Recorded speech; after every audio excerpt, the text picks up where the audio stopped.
मां शाकंभरी महोत्सव के अवसर पर आज के इस कार्यक्रम में हमारे बीच उपस्थित छत्तीसगढ़ के यशस्वी मुख्यमंत्री आदरणीय भूपेश बघेल जी, इस क्षेत्र की विधायिका आदरणीय ममता चंद्राकर जी,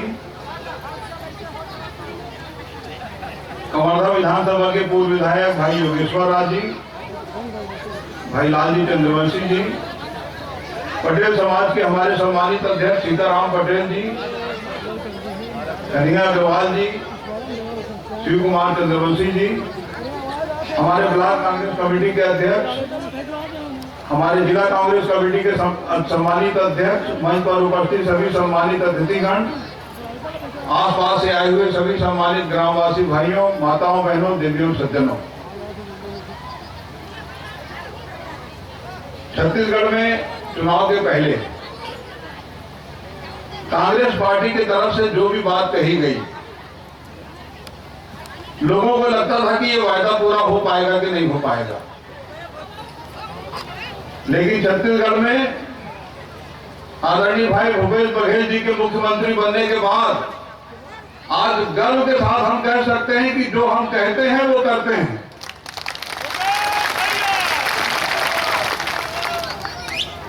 लोगों को लगता था कि कर्जा माफ होगा कि नहीं। दो किस्म की बात आती थी।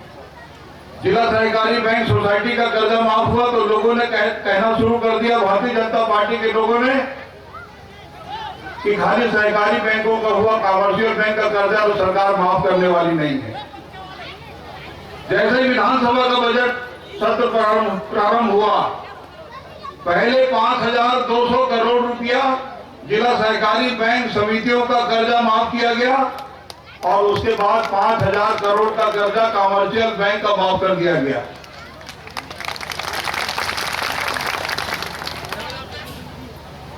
$10,200 करोड़।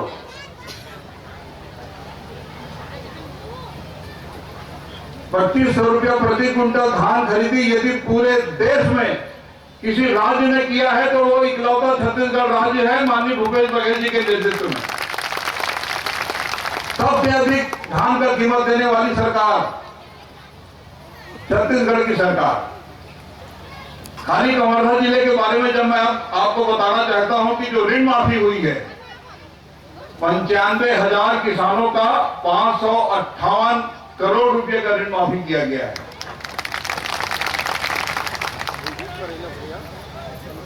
जब बजट सत्र के लिए,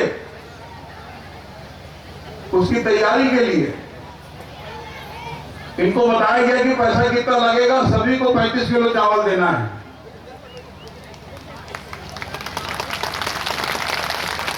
अभी मिलना शुरू नहीं हुआ है, ताली चालू हो गई है।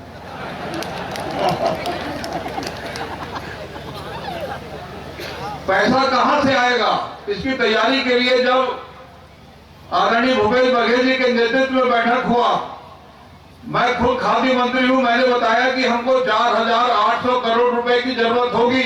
हमने वायदा किया है कि हमको हर परिवार को 35 किलो चावल देना है।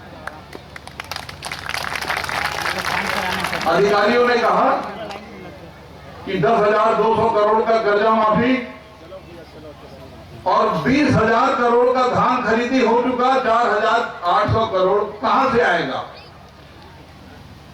तब आदरणीय भाई भूपेश बघेल जी ने कहा कि बाकी मदों का पैसा काटो, हमने जो किसानों को वायदा किया है वही हमारी प्राथमिकता है।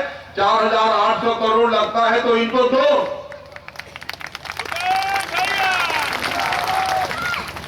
और उसके बाद तय हुआ कि सभी परिवार को 35 किलो चावल देना है। जब विधानसभा के भीतर मैंने इसकी घोषणा की तो भारतीय जनता पार्टी के लोगों ने कहा कि आप लोगों को छलने का काम कर रहे हैं। हमने पूछा कैसे, बताओ, जवाब देंगे हम यही।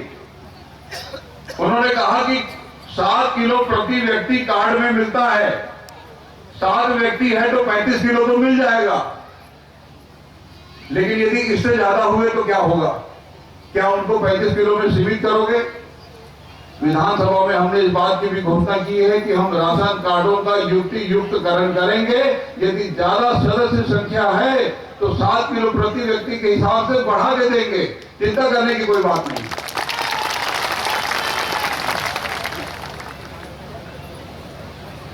कबीरधाम जिले के मामले में पहले ये देखा जाता था कि चोरी छुपे लोग रात को बोरिंग किया करते थे। उनको इस बात का एहसास कराना जरूरी था कि सरकार बदल चुकी है और भाई भूपेश जी की सरकार में चोरी छुपे बोरिंग करने का कोई मतलब नहीं है। मैंने उनको जानकारी दी, उन्होंने तत्काल निर्देश दिया कि ये जो प्रतिबंध है इसको हटा दिया जाए और प्रतिबंध हटा। आपका पूरा अधिकार है, जब चाहे दिन में, जब चाहे रात में, जब मर्जी आए बोरिंग करो, कोई आपको रोक नहीं सकता। जब मैंने इनकी जानकारी में बात लाई कि 83 गांव में आदिवासियों की जमीन की खरीदी बिक्री में रोक है, तो इन्होंने पूछा कि क्यों, किस बात के लिए रोक है। तत्कालीन सरकार ने आज से 11 साल पहले दलदली और उसके आसपास के गांव में इस बात के लिए रोक लगाई थी कि भविष्य में बॉक्साइट खनन के लिए बॉक्साइट की खोज की जाएगी। आवेदन मिलने के बाद और जानकारी देने के बाद 7 दिनों के भीतर आदेश जारी हुआ और जमीन की खरीदी बिक्री से रोक हटाई गई। ये छत्तीसगढ़ की कांग्रेस की सरकार है।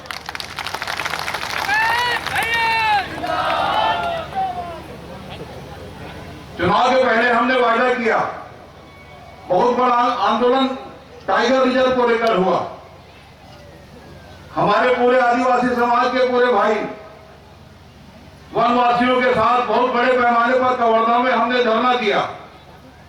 माननीय भूपेश बघेल जी को उसमें आना था, लेकिन हमारे कांग्रेस के महासचिव आए थे, तो एक दूसरे कार्यक्रम में जाने के कारण उन्होंने मनोज मंडावी जी, जो हमारे आदिवासी समाज के बड़े नेता हैं, कवासी लकमा जी, उनको भिजवाया।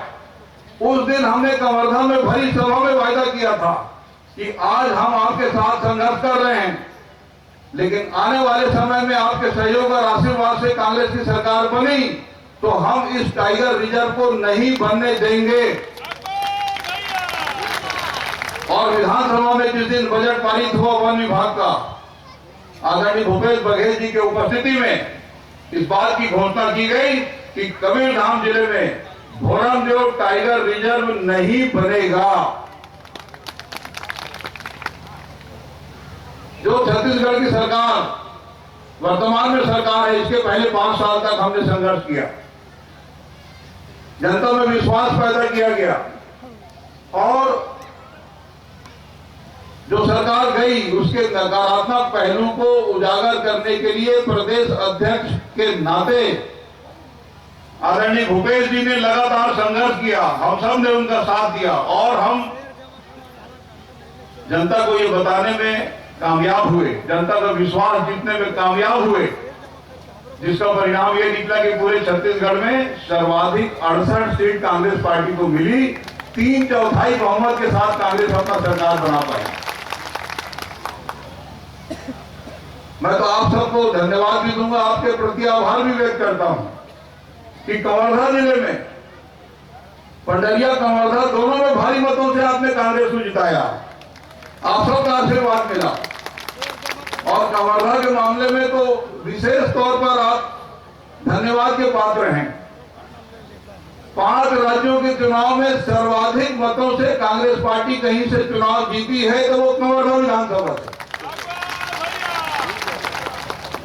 और ज्यादा समय ना लेते हुए आदरणीय मुख्यमंत्री जी को आप सुनना चाहते हैं, मैं केवल एक निवेदन के साथ अपनी बात समाप्त करूंगा। आपका भरपूर सहयोग आशीर्वाद विधानसभा चुनाव के समय मिला। अब बहुत जल्दी लोकसभा का चुनाव होने वाला है।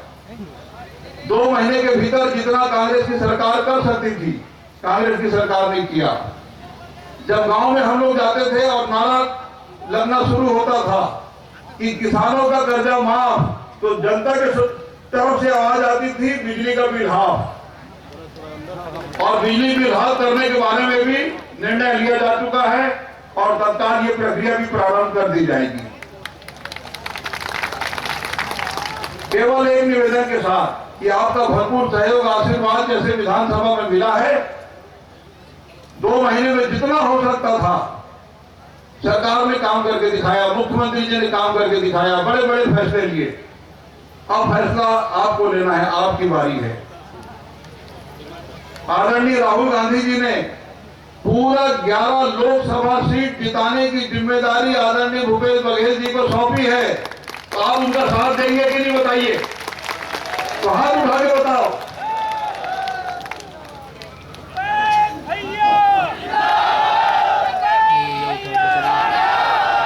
मैं आप सबके प्रति बहुत आभारी हूँ। अब माननीय मुख्यमंत्री जी को आप सुनना चाहते हैं, मैं उनको आमंत्रित करता हूँ। आप सबके प्रति आभार, धन्यवाद। जय हिंद, जय छत्तीसगढ़।